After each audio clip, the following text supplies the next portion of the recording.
చంద్రబాబు పవన్ కళ్యాణ్ పై మండిపడ్డారు మంత్రి రోజా. అధికారంలోకి రాగానే మేనిఫెస్టోను చంద్రబాబు వెబ్సైట్ నుంచి తీసేశారని విమర్శించారు. పవన్ ఫ్రస్ట్రేషన్ పీక్స్ కి చేరిందన్నారు. పవన్ ఆవేశంతో ఊగుతూ మాట్లాడినంత మాత్రాన అధికారం రాదంటూ సెటైర్లు వేశారు. ఈరోజు మేనిఫెస్టోని తమ వెబ్సైట్లో నుంచి తీసేసి చంద్రబాబు నాయుడు కనీసం ఇచ్చిన ఒక వాగ్దానాన్ని కూడా నెరవేర్చకపోవడం ఈ రాష్ట్ర ప్రజలు గమనించారు. అదే జగన్మోహన్ రెడ్డి గారు అధికారంలోకి వచ్చాక ఇచ్చిన మేనిఫెస్టోని 99% ఇప్పటికే పూర్తి చేసి అందరి చేత ఆశీర్వదింపబడుతున్నారు అనేది జగమెరిగిన సత్యం. మీరు ఏ వార్డులోకైనా ఏ విలేజ్కి వెళ్ళినా కూడా అర్హుడైన వాడు ఏ పార్టీ వాడైనా ఏ కులం వాడైనా ఏ మతం వాడైనా వారికి అన్ని సంక్షేమం అభివృద్ధి అందుతుందా లేదా అనేది మీరు వెరిఫై చేస్తే మీకే అర్థమైపోతుంది. పవన్ కళ్యాణ్ ఫ్రస్ట్రేషన్ పీక్స్లోకి వెళ్ళింది అనేది నిన్న సభ చూస్తే అర్థమైంది.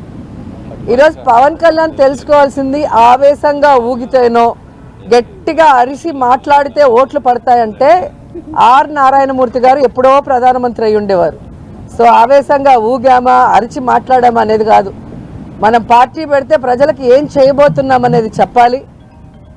ఆ అధికారంలో వచ్చే క్రమంలో ప్రతిపక్ష నాయకుడిగా ఏం చేశామనేది ఇక్కడ ప్రజలందరూ కూడా గమనిస్తారు. పార్టీ పెట్టి ఎన్నేళ్ళయింది? దాదాపుగా జగన్ గారు పార్టీ పెట్టిన దానికి పవన్ కళ్యాణ్ పార్టీ పెట్టిన దానికి 1 year తేడా ఉంటుంది అంతే. మరి ఈరోజు జగన్మోహన్ రెడ్డి గారు 151 సీట్లతో తిరుగులేని ముఖ్యమంత్రిగా ప్రజల ఆశీస్సులతో ఎలా అయ్యాడు? ఊరికే అయిపోలేదుగా. మరి నువ్వు కనీసం 2 చోట్ల నించుంటే 2 చోట్ల కూడా ఎమ్మెల్యేగా గెలవలేకపోయావు అంటే అర్థం చేసుకోవాలి.